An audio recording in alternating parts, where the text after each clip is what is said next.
السلام عليكم، عاملين ايه؟ النهارده يعني لفه سريعه كده في المزرعه. حابب بس اشكر كل حبايبي اللي بيدعموني، ويعني يا ريت تزيدوا من الدعم.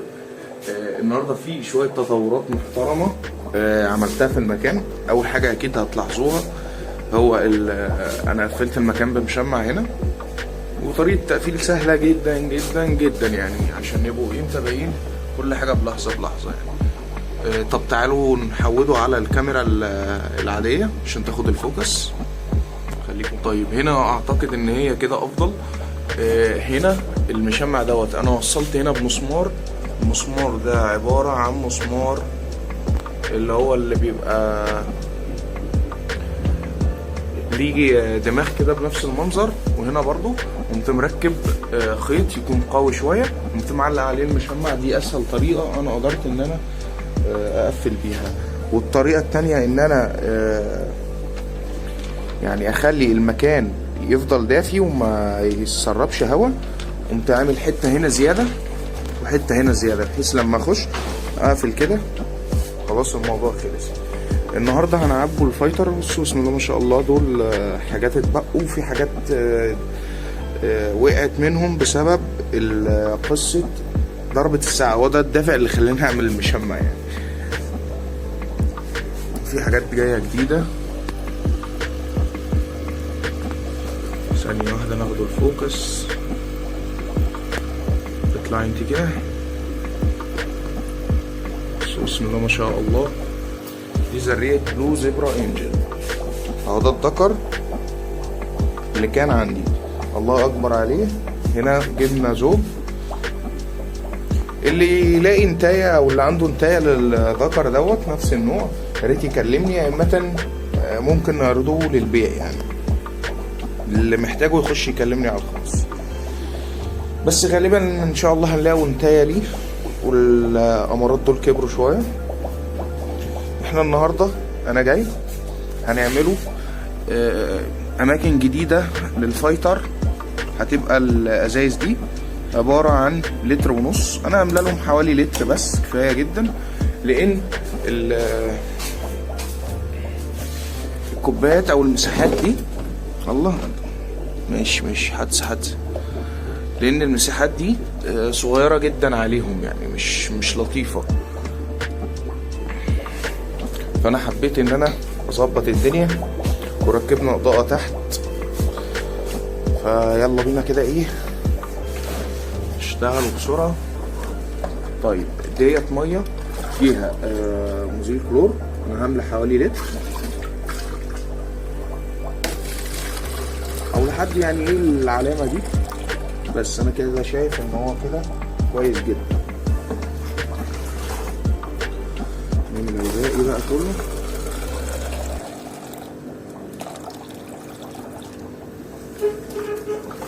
دي ازايز الميه اللي هي اللتر ونص بتاعت الميه، مش حاجه ساقعه او المياه الغازيه وكده، لا.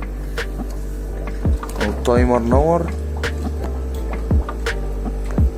طيب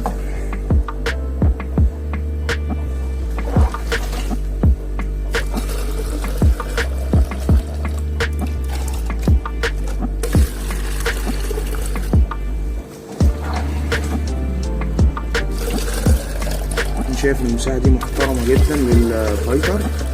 والمقاسات الكبيرة او مقاسات التفريخ اللي احنا هنفرخوها ان شاء الله مع بعض ممكن نكبروا المساحة عن كده، نجيبوا ازايز اللي هي الحاجة الساقعة ال2 لتر دي هتكون مناسبة اكتر عشان ما نخنقش الحاجة برضه.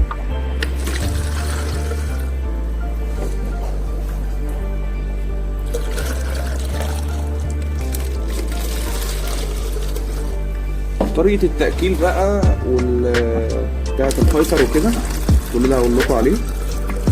وديت بقى في نقطة لازم اقول لكم عليها، اللي هي حتة تغيير المية. طب احنا بنربي من غير فلترة او حاجة زي كده، لا، هو بيتكون بكتيريا. معظم البكتيريا اللي بتتكون بتكون لا هوائية، يعني احنا مش بنحبها اوي البكتيريا اللا هوائية، بس يعني كويسة برضو، مش هتأذينا في حاجة مع الفايتر.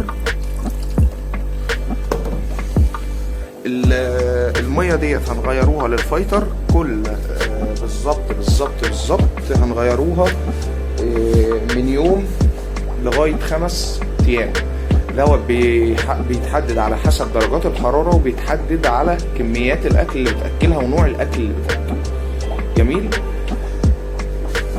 والعلامه اللي بتحدد لنا اكتر من كده كمان اللي هي بتلاقي ازازه واحده بس بتلاقيها متبهدله مثلا، او الامونيا ابتدت تعلى شويه، دي الاشاره اللي بتخلينا نبدل الميه. جميل.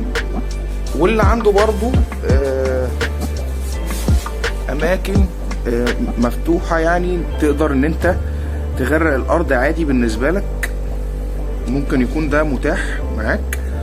بصوا بقى، هتقوم مخرم الازازه من هنا شويه خرم بمكوه اللحام، ولما تيجي هتغير هتقوم جايب مثلا دوت الخزان فلنفترض بتاع الميه، هتبتدي ان انت هتجيب ببمب الرفع او مضخه الرفع بخرطوم، والخرطوم هتحطه هنا، هتخليه بس 30 ثانيه او كام ثانيه يعني، بحيث ان هو يبدل الميه.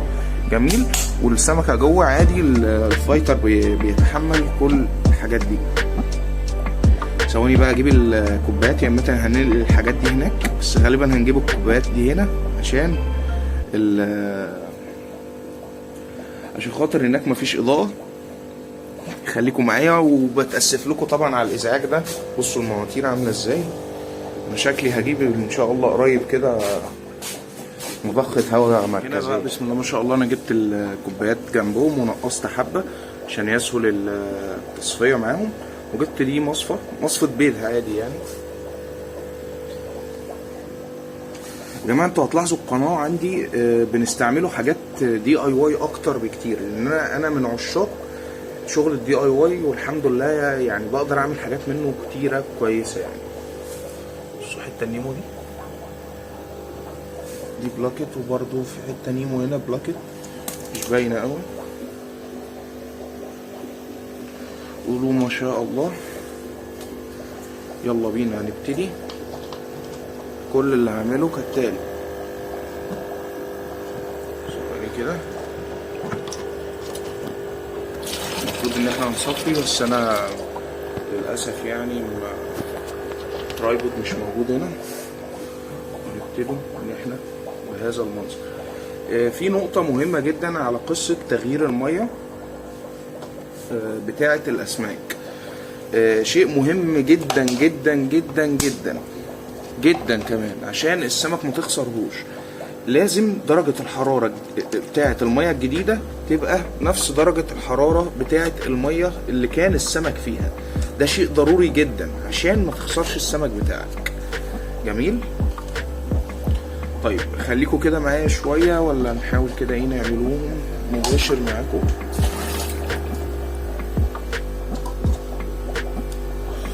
عايزين بس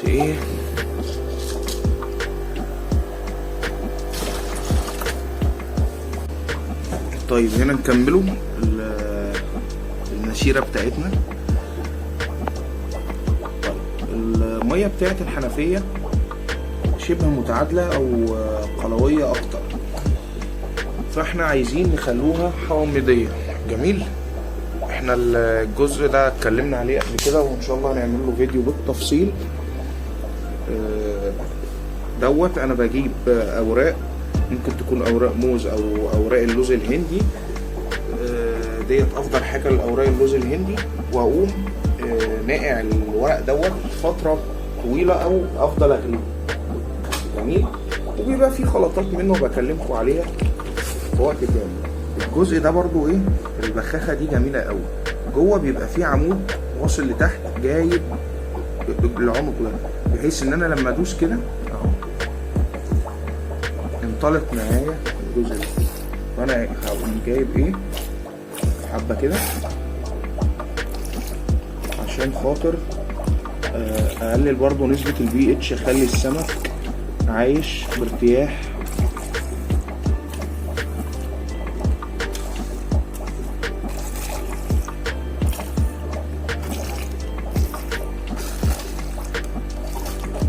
مش شرط يعمل لون، يعني لو بايدك ان انت تعمل لون اقوى من كده فانت بالتالي البي اتش اكتر والسمك هيكون مرتاح اكتر. تعالوا بقى ايه نرص السمك ده هنا نفس المنظر بس كده. اعتقد ان هو افضل بكتير، يعني افضل بكتير من ال 250 مللي اللي كانوا عايشين فيهم ربع لتر، دلوقتي قاعدين في 4 اضعاف الكمية.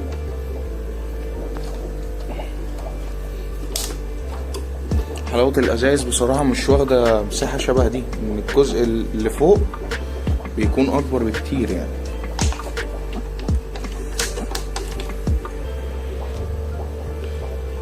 وبس كده نكونوا خلصنا الفيديو. متنسوش لو عجبكم الفيديو او فاتكم باي شيء متنسوش لايك وشير وكومنت.